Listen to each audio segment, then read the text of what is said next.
name is Claire Scott. I am the principal at Harris Westminster Sixth Form. Unfortunately, our Q&A button does not appear to be working right now. So what I've done is I've put at the bottom of the slides there, if you have any questions across the course of my presentation this evening, please send them to our admissions email address, which is admissions@harriswestminstersixthform.org.uk. It's on the screen right now, so you can make a note of that.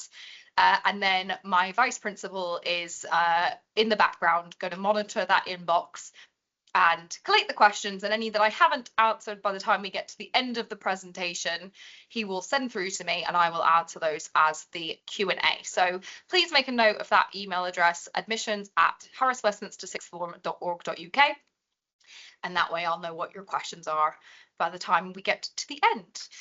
So with no further ado, or when I say that, but my slides haven't gone forward. So welcome. Particular welcome to any Year 11s we've got on the call today. Year 11 is a busy year. It's a tough year. There's some big important things that happen in Year 11, namely GCSEs, but you've also got some really big decisions to be making about your sixth form choices. And those are not small decisions, but congratulations, you've come to our last open evening opportunity to find out whether we might be a good sixth form choice for you. I will later on go through the timeline of admissions. We've got about 10-11 days until our admissions closes, so I will give you all that information towards the end of the presentation. So why might you want to think about applying to Harris Westminster Sixth Form? I've got on the screen there, we're outstanding, we're different. I truly believe both of those things. The we're outstanding, other people agree with us. Ofsted came last year. We don't care much about them thinking that we're outstanding, because we already know that we are, but it's lovely that they agreed with us and we have retained our outstanding judgment, which is, you know, always nice to have. But we are really, really good at what we do, and we do something quite particular, which does make us very different to other sixth forms. And the biggest part of that is how broad our curriculum offering is. We are a school where all students do 4 subjects as the starting point. Again, towards the end, I will go through what those combinations of subjects can actually look like. But all of our students do 4 subjects. Most sixth forms, you just do 3 A levels.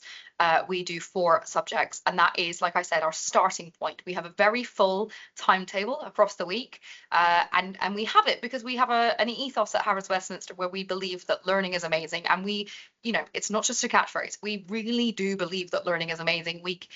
There's no such thing as I've learned enough, or I don't need to know that. We're really curious, and we will keep on learning things just because it's interesting to learn. So our starting point is 4 subjects, and that can either be 3 A levels in an EBQ, 3 A levels in core maths, or 3 A levels plus further maths A level as a 4th. Further maths can also be one of the 3 as well, but we all do 4 subjects. And then on top of that, inside our timetable, we have lots of things that at other schools might count as extracurricular, supercurricular, but they are fundamental to our curriculum, so they're our timetable. They're inside our timetable day. Some of those things are things like cultural perspectives. Those are a Harris Westminster creation, which are term-long courses designed by our teachers. So you don't get to take advantage of them or have anything similar unless you were taught by our teachers at this school. And really, as long as our teachers can make something nerdy, and we use nerd and geek at this school a lot and are proud of it, we're all massive geeks and we love it. But as long as we can make something nerdy and turn it into a really academic force for a term, that cultural perspective can be offered. Some examples of some CPs, cultural perspectives, that we've had in recent times are grime music, a history of grime, I think it was, the world in cheese, so learning about the world through the medium of cheese. The canals of the UK, maps and why they're interesting, BBC Radio 4, beginners German, conspiracy theories, origami. Honestly, as long as our teachers can turn something that they are interested in into something really academic and nerdy that other people will get enthused about, it can be a CP course. And those happen in year 12. Students do 2 of those each term, so 6 across the end of the year. You've learned 6 randomly interesting things purely because of the teachers that we have in this building and our students being in our building with us. We also have in our timetable something called societies, and societies are academic societies. They're loosely linked with university courses. So we have History Society, Math Society, English Society, your standard subjects, but we also have Engineering Society, Medicine Society, Law Society to link them more with university courses that students are interested in. And the way those work is at the start of the year, a student picks the fields that they think that they are most interested in. So if you absolutely love maths more than absolutely anything, you're going to choose Math Society. And you attend that society for the year. And then in those society sessions, there's a society president who's a student who's in charge of the running of that society session. And each week, a different student is given the task of presenting on something that they think is really interesting within that field to the rest of that society. The benefits are that by the time you get to the end of the year, you've heard 30 odd different society presentations on completely random, interesting things in the field that you already thought was so interesting that you chose to attend it all year. So you get to learn so much about the field that you're really interested in. But also our students definitely get to practice their presentation skills, their research skills, their ability to deal with question and answer, because they'll present, but the rest of the students in the society will then ask them questions. And our students are clever at the school, so they're going to ask them hard questions too sometimes and really make you think. Those are societies. Also in our timetable, we have something called Lab, which is on a Tuesday afternoon. It can be independent study, and it's sort of our way of modeling what university office hours are like. At university, you are completely in charge of your own learning, and if you need help, you have to go and find that help at a specified time with whoever you need to find that help with. So we have independent study in our lab time, where students can go and see specific teachers who are available that time in order to get one-on-one support, for example. At the same time as independent study, we have a lecture series on a Tuesday afternoon, and we're really fortunate. Some of the pictures you've got there on the screen in front of you, that's Westminster Abbey on the right. It's just down the road. It's about 100 meters away from us, and we have great connections with it. For example, we have assemblies in Westminster Abbey once a month, and assemblies in its next door neighbour, St Margaret's Church, once a week. But the point of talking to you about Westminster Abbey is that we are in a phenomenal location at this school. And that is quite unique for a for a state school. Not many state schools get to be in a location quite as privileged as ours is. And it means that when we have our lecture series on a Tuesday afternoon, we can get some phenomenal speakers come and speak to us because we are so convenient. We're really easy to get to. Some of our lecturers we've had so far, we've had a PhD candidate who's actually at Bristol University doing the PhD in the world of biology and came to tell us about their PhD research. We had, and this is definitely not the person's job title, but I have forgotten what it is, the man who was in charge of the London part of the army, or possibly more than London, but he's the guy in charge of the whole of the army. And he was in charge at the time of Queen Elizabeth II's death and funeral and King Charles's coronation.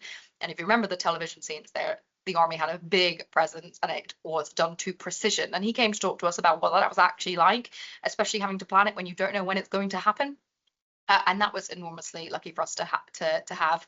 We also recently had an engineer who worked for Dyson who came to talk to us about the maths and the computer science behind the little round robot vacuums. And then he showed us how it actually works. So we're really lucky. Tuesday afternoon, there's a different lecture every single week, and we have something for everyone across the course of the year. Please note, I'm still talking about our timetable. This is timetable stuff. Thursday afternoon, we do sport, and not all sixth forms do sport, but we think healthy body is a healthy mind. But it is Harris Westminster, and so we have a wide variety of sports where your traditional sports like basketball, football, gym is a sport, walking, running, these are all sports we offer. And we offer some maybe less well-known ones like mixed martial arts, ping pong or table tennis, and then the non-physical sports that we like to include as sports at Harris Westminster, like things like bridge, which is a card game, debate, chess, and music are also sports in the world of Harris Westminster. So there really is something for everyone in our world of sports. And the last thing I'm going to say about part of our compulsory curriculum is we do have Saturday morning school, and that runs from May half term of year 12 to May half term of year 13. And those are subject days. So that's 4-hour intense work in a specific subject on Saturdays. And we use that heavily to really start preparing students for exams, because as a rule, we don't talk about exams very much at Harris Westminster. We talk about learning, with the lovely side effect is if you do your learning really well, you'll also do well in your exams. So we are really a learning factory, and then we have these Saturday opportunities to start ramping up to exams as we get closer to it. So there you go. There's a little bit about Harris Westminster. Those boys you can see on the left-hand side of your screen are some students from a couple summers ago actually received their A-level results, and they were all very happy with themselves, as you can see in the screen. Oh, I probably should tell you about our A-level results as part of the reason we're outstanding. You know, we have some pretty shiny numbers. In the summer just gone, I think it was 21% of our grades were at A star and 54%, 55% were AA star. Pretty big numbers. 75% of our students have gone to a Russell Group university. Nationally, it's in the low 20s, and we got 75%. 20% of our students went to either Oxford, Cambridge, or Imperial, which is huge, by the way. And so in terms of actual outcomes and how good we are, our students are very good at getting the things that they want, and they were very well supported to get there as well. It's not all about raising universities. We've got lots of students who do things like degree level apprenticeships. We had a student who got a degree level apprenticeship to BAE Engineering, I think that's what it's called. Huge, big engineering company that's based in Leeds, I think it is. And that's a phenomenally competitive degree level apprenticeship. So we're really able to help students with whatever it is they want. Okay, but other things you might think of as sixth form. Sixth form's not even a full 2 years. It's crazy how fast it actually goes. And so you shouldn't be going into picking your sixth form just thinking about your curriculum, although ours is obviously phenomenal and very broad. You should also be thinking about the actual life of the school.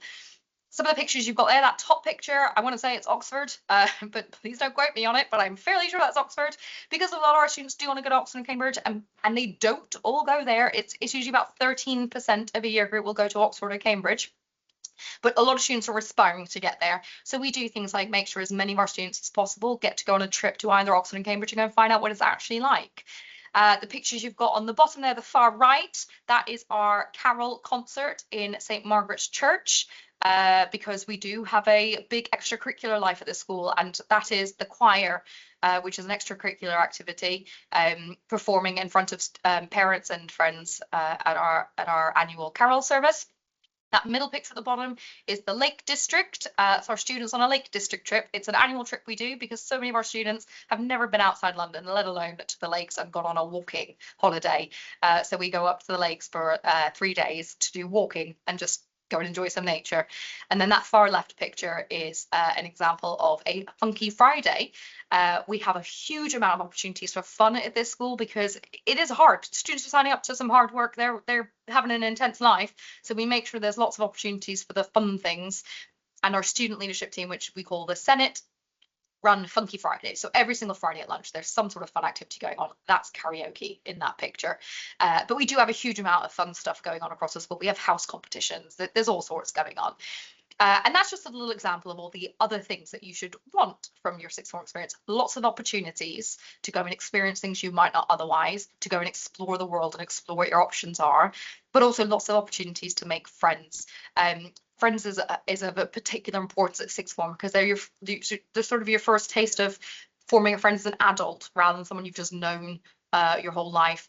And the beautiful thing about Harris Westminster is we're not a community school. So our students come from all around London and sometimes beyond London, but from all around London and from every single background. And so it's a really melting pot of a school, but there's a unifying thing of our students where they are all incredibly ambitious. It's hard to get into this school. You work really hard and you're choosing to do something very hard by being at this school. And the unifying thing is that our students are so ambitious for themselves and they want to work hard and they want to go and do very lofty aspirational things in their life as they really rally behind each other and can understand each other in a way that's a bit different to the friends you make at your local secondary school, where you're making them purely because you live near each other rather than you have necessarily unifying ambitions or something like that. So the friendship side of Harris Westminster is incredibly important. And I do know that our friends, that our students make friends for life. And I should caveat that with, we only have 10 years of alumni so far. So our oldest alumni are 27, but I do know that their friendship groups are still really solid. And I know this because they come back en masse in the same friendship groups they had when they were here, just to come and say hello to us or to come to some of our alumni events. So that is why you should choose us. But at Harris Westminster, we very much also choose you. We are an academically selective school. We are selective on other criteria as well, and I'll go through those in a moment. But academic side first. We assess whether you are a good fit for this school based on some academic tests and interviews. Please note, I'm only saying tests and interviews. We do not care about your mock grades or your predicted grades or what your current report says. We are not interested. We don't want you to give us that information. And that's because we have over 200 feeder secondaries and the information is too hard to compare between them. So we use our tests. And so when you fill in an application form to the school, you choose your 4 subjects. You will also choose 2 subjects to take an entrance exam in. Those exams are on a Saturday in January. They are done online, so you can do them from home. And when you pick your 2 subjects, you should absolutely pick your best 2 subjects. There's no such thing as the right subject, but I'm most interested in this one. Pick the exams you are going to do the best in because you're good at taking exams on those subjects. They are not GCSE exams. That is not what they are. They're written by our teachers to really assess how good you are at problem solving or how creatively you think. There are some knowledge-based subjects where you do need to have some knowledge. You know, if you don't know how to solve, if you have no chemistry knowledge at all in your head anywhere, please don't pick the chemistry exam. You do need to have some content there. So pick the subjects you know that you are best at. You also, on your application form, will pick a subject to take your interview in. That interview is again on a Saturday, this time in February, this time in person in our building. So for some of you, that might be the first time you actually get in this building at interview stage. Those those interviews, again, it should be in the subject that you think you are best at. And those interviews have 2 parts. The first part is us asking you to tell us something that you have just found incredibly interesting about your subject or that you love about your subject. And what we're doing there is finding out how much you actually like your subject because you have been so interested that you've gone out and learned something about it and you're so excited about it you want to tell us about it. And at this school, every single person is a subject expert because we teach selective 6th form. We're mega nerds. We will join in your enthusiasm if you can sell us on why you're so enthusiastic about some aspect of your subject. The second part of that interview is us doing some of our subjects with you, and we're seeing how quickly you pick things up, how creatively you think, how fast you're moving. And so that's why I'm saying you should still pick something you are very good at the interview stage. And then if you get through all those processes, and I'll talk to you about the cut-offs in a moment, but if you get through all those, every student at the school gets the same offer, and the offer is having 6 grade 7s or better, and you must pass English and maths. If you do 10 subjects and you're 6 grade 7s, including English and maths, we do not care what you get in those other 4. You could get 4 2s, it doesn't matter. As long as you get the 6 grade 7s and pass English and maths, you can meet our offer. So now I have to talk to you about priority groups because we are a hugely oversubscribed school. We last year had about 3,000 applicants for 300 places. So it is very competitive to get in, and that's why we do heavily use our entrance exams and interviews. And at every stage, there's a cutoff score where we say if you score above this, you could attend Harris Westminster. However, at every stage, we are certainly going to have too many people sitting above that cutoff score. Because, for example, we might have 2,000 who pass the entrance exams, but we don't have capacity to interview 2,000 people. We will only interview, I think it's 700 people. But please check that. It's in our admissions policy. So if we are ever having too many people at the pass rate after each stage, we apply our oversubscription criteria. Those are our priority groups that are on the screen right now. Priority 1 is anyone who has been in local authority care. That means you're a foster child. If you pass our scores and are in priority 1, you will get through to the next stage first. Then priorities 2 to 5 apply if you live in Greater London, i.e. you have a London postcode.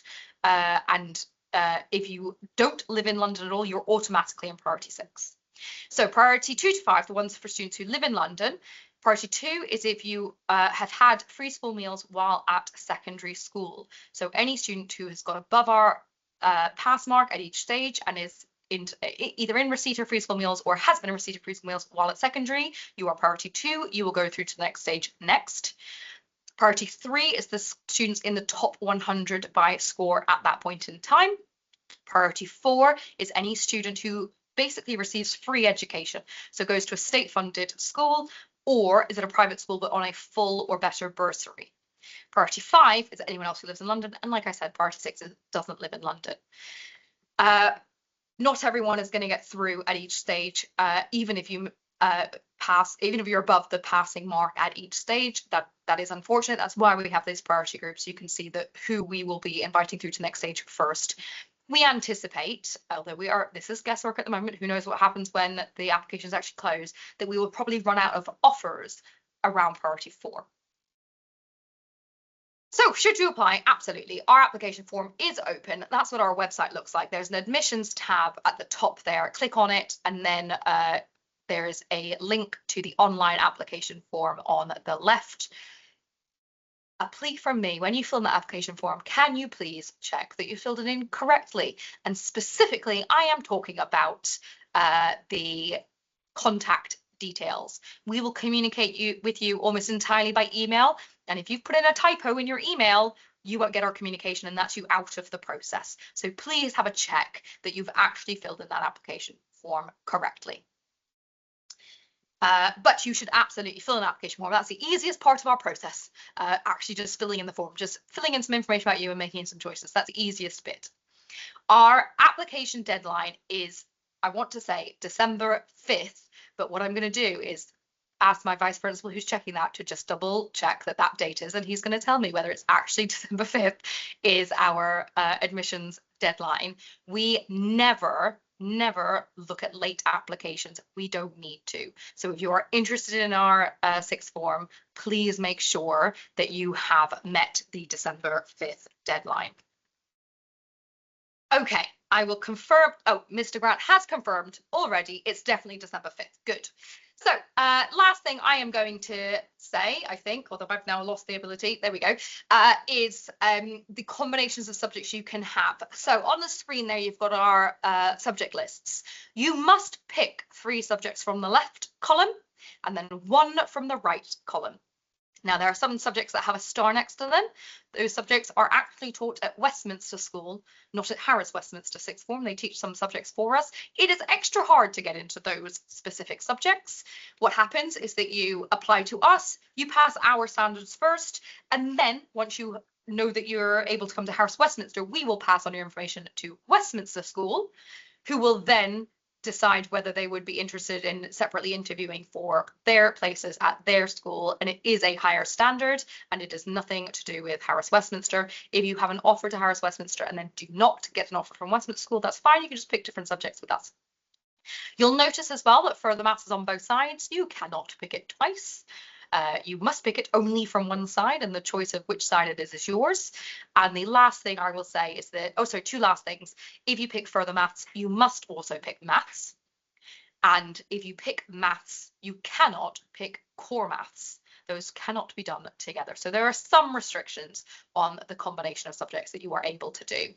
All of that information about those restrictions is on our website. So if you are in any doubt, on the admissions tab on our website, you can see all the rules about combinations of subjects, or what you can do and what you cannot do together. Everything is on there, so please look at that.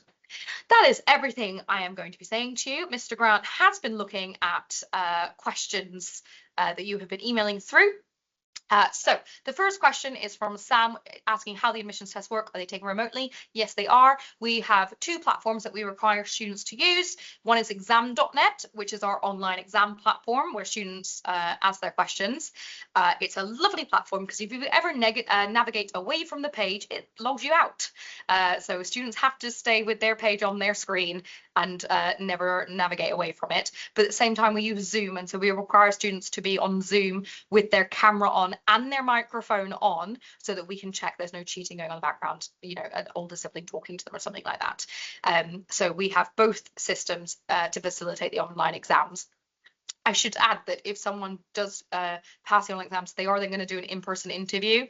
And if we see a drastic difference in abilities between what the online exam said and how they performed an interview, we'd probably ask you to do the exam again in person in front of us, just to check that it is legitimate.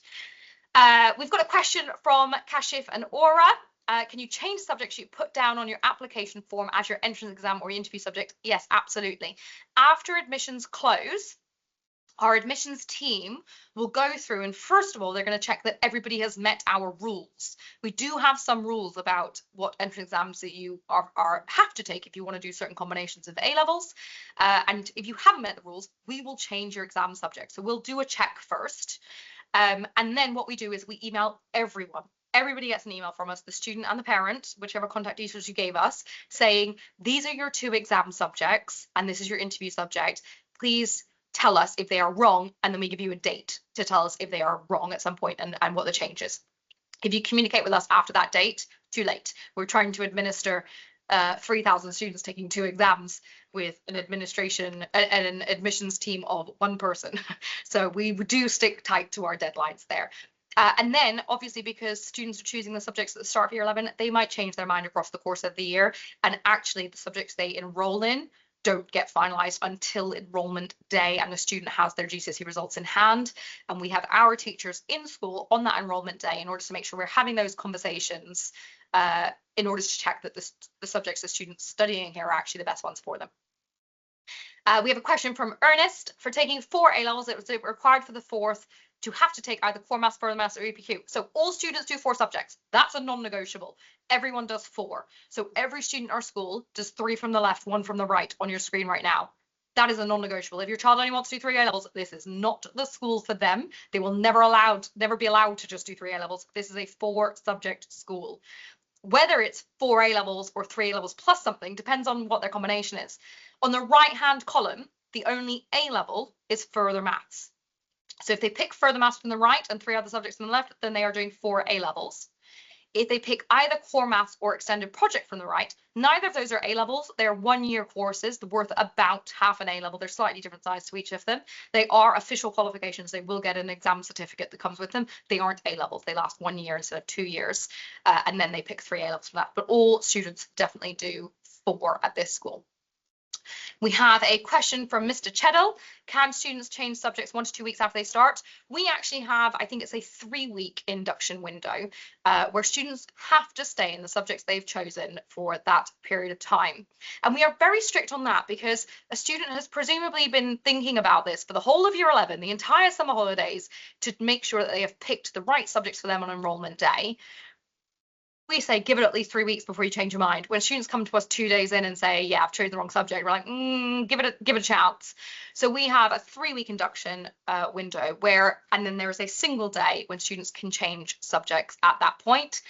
There are some catches to that. They can only change into a subject if there's space. So a subject might be full and they might just not be able to change into that subject. So we really recommend thinking hard about the subjects you're going to enroll in and making sure that that is really correct. And then the other thing is you still have to meet our entry requirements. And so to take a subject at A level, you have to have at least a 7 in either that subject or the most relevant subject. For further maths, you have to have an 8 in maths. That's our exception there. Last question, I think, that I've got coming through to me is a question. So if you have any more, get them through to admissions quickly because I'm running out of questions to A. For a question from Sarah, Sarah, I think. What is your average class size? And for further maths specifically, honestly, it depends by the subject at the moment. Our smallest class in this school, I think, is 5, and that's art. And our largest class at the moment is 28, and that is English. And that's because the one class just accidentally got a bit big on the timetabling. The other English classes are about 20, I think. The biggest average class is actually further maths. The further maths classes are the biggest average size, and they are 25 as the average size across the class, and that I would fully expect to be the same time next year. In terms of subjects that students really are most popular among students at this school, maths is the most popular subject, and that is because it facilitates so many other subjects, followed by chemistry, followed by further maths. So further maths is a very popular A level. and the class sizes are therefore big. Where do the geography, this is a question from Eleanor, where do the geography department go on field trips? It's not fixed. We have gone to the Gower Peninsula in Wales before. They do a field trip annually. It's usually around March, April. They've gone to the Gower Peninsula in Wales before. Most recently, they went to, I want to say Exmoor National Park in Somerset, but I'll be honest, I might be confusing where my national parks are, but they do an annual field trip. The location is not fixed. Another question from Eleanor, do you have to take maths at A level if you want to do physics? You have to take maths at A level if you want to do 2 sciences. Math needs to support that. Or sorry, that is not correct. Let me say that again. If you do 2 sciences, you must do either maths at A level or core maths. You need some mathematical skills to support your sciences. However, there's no rule about if you wanted to do 1 A level that is just physics that you have to do maths as well. That is not a rule. Question from Suzanne. What is the current situation for students who are dyslexic and might need extra time for processing the application test? So when you fill in your application form, we rely on you to declare all the information accurately, and you should be telling us, I'm saying you, like I'm speaking to the students, whoever's filling in the application form must tell us if they have extra time. As long as you tell us you have extra time, you will get extra time. If you don't tell us, you won't get it. Because it's an online test, we don't do rest breaks, but the tests are only 40 minutes long, with the extra time being 50 minutes long. So the rules around rest breaks is 10 minutes for an hour. So we go without rest breaks because they're online exams. But as long as you tell us that a student gets extra time, they can get extra time. Mubin, what is the percentage of students achieving A star, A grades at A level? Mubin, that tells me you weren't here at the start of my talk, or you asked it very quickly. All our information is on our website. All our exam results are on our website, so please have a look. But I think it was 54, 55% got A star most recently. Question from Alexia, what percentage of students end up going to top universities? Oh, someone else who wasn't hearing it all. 75% of students went to Russell Group in the summer. And about 20% went to Oxford, Imperial, and Cambridge, those 3. And the reason I put those together, Oxford and Cambridge, a lot of people think they're the 2 best ones. And they are very good. Whether they are the best is a matter of opinion. But for scientists and mathematicians, the Imperial is often the best. So we put them together. Question from Mubin. Is there any additional support for medical university admissions / students aiming for medicine? Mubin, there's extra support for every student doing absolutely anything that they want at university. One of the things that we do in order to support our students at post 18 is every student from the end of year 12 gets a 1-to-1 mentor, which is a member of our teaching staff who make sure that student is well prepared for the next step. So it's helping them with their personal statement, their reference, their CV, whatever it is that they need to do. There's a 1-to-1 person helping them with that. If they need a mock interview, they will get a mock interview. And that is for far more broad than just medicine. But when I say all our students get help, that is what our school is set up to do. All those societies and the CPs and all those sorts of things, they are building up a knowledge base and a skill set that is far beyond what a student in another sixth form is going to be doing. And all of those sorts of things make them competitive to university applications. And that is across the board. Question from Alexia, what support is there for students that struggle academically and personally? A huge amount. We have for a school of 600 students, we have a safeguarding team of 13.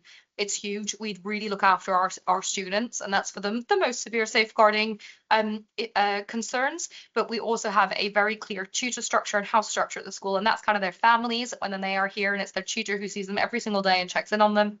If they need extra support, they've got their head of house.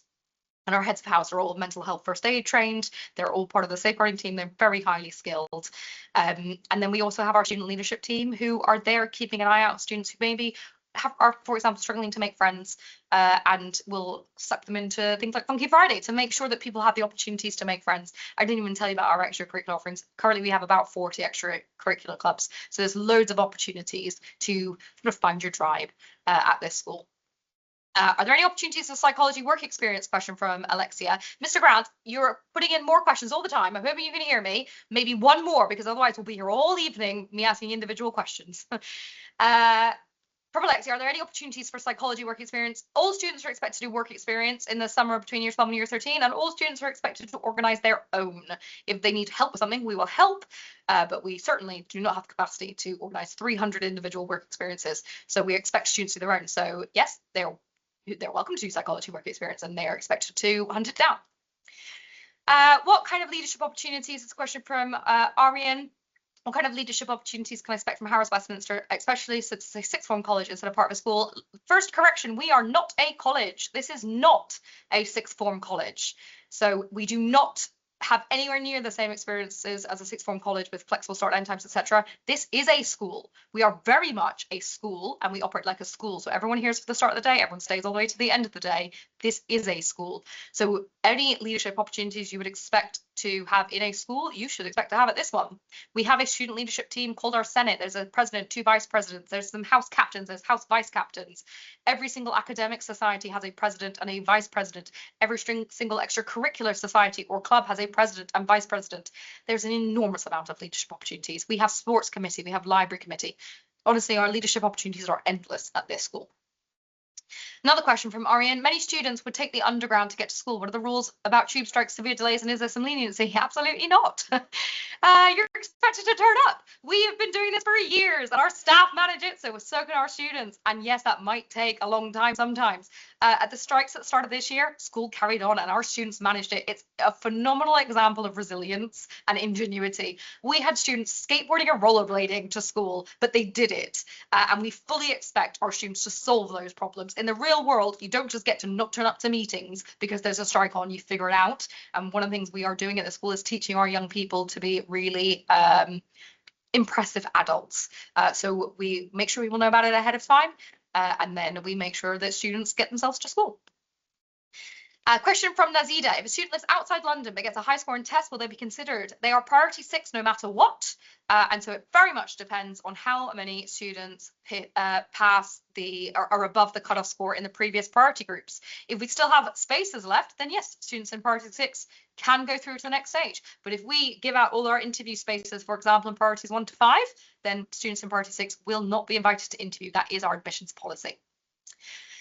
Question from Nicole. My daughter chose chemistry and art history for the exams, as apparently she could not choose core maths and art. However, she has no previous knowledge in history of art. Yes, she definitely should change her exam choice. We have some examples on our website. They're not all up to date yet. When we send out exam information, all that information about exams will be up to date. So there'll be an opportunity to have a little look and see what it's like. But you know, you want to play to your strengths.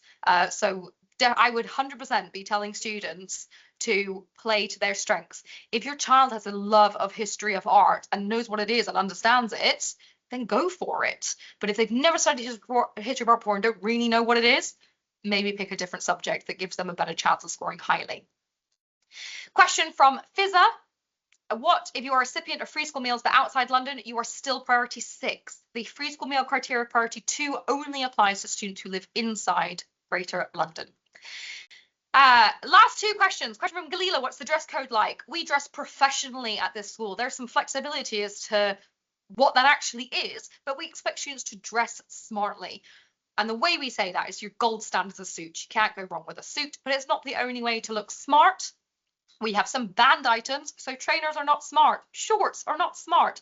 Ugg boots, jeans, not smart. So we have some banned items that we make very clear. But we also basically say dress as smart as you can, and if you're not sure, come and speak to senior team. And if we see you dressing a way that we know you can dress smarter because we've seen it, we're going to come and talk to you and tell you can do better. But there's no rules about like nails or piercings or hair color or any of those sorts of things. Our dress code is about clothing. Last question from Paul. How often do we track student progress, and what happens if a student falls behind? I mean, how often do we track? Every day in lessons. We are paying very close attention to our students. How often do we report to you? On a half-termly basis. So on the last day of every single half term, throughout year 12 and year 13, students and parents get a report where we tell you how we think your child is doing. There's a translation group that comes with that report so that you can really understand our Harris Westminster way of communicating things, because we use numbers and so we have to explain to you what our numbers mean. And if a student is falling behind, you likely know about it before it's got to a report stage, because someone will have been in contact with you about a missing homework or subpar homework, for example. But if it comes out on the report, it's the first time underachieving, we have a very, very clear system of intervention at the school. We've got heads of faculty who are our middle leaders in charge of the academic progress of students. And we've got our heads of house, who are middle leaders in charge of the students, the whole person. Depending on just how many subjects they're underachieving in, they might go under the head of faculty's radar. If, say, it's just history, they might go under the head of humanities radar, and support will be put in place for that student. If it's across the board, they'll probably go into the head of house radar, because there's possibly something bigger going on. The student is clever enough to be at the school, they've passed all their tests and passed the GCSEs, and it's not working out. There might be something else going on, so we'll explore a little bit. And then we've got escalations of support that are available. That feels like a really negative last question to end on. But all of our children can do it. And like I said, please look at our A-level results on our website so you can see that they really can do it. And our students go to some brilliant destinations. It's really hard work, but there's so much support available. If you do have any questions that we haven't managed to answer, please do keep sending them into the admissions inbox. And I imagine it's very full at the moment, so it might take us some time to reply to them all, but we will slowly reply to them all. If you're interested in applying to Harris Westminster, please remember that our deadline is December 5th, and we will not look at late applications. So make sure you meet that deadline, please. Thank you all very much for coming. That is the end of our virtual open evening.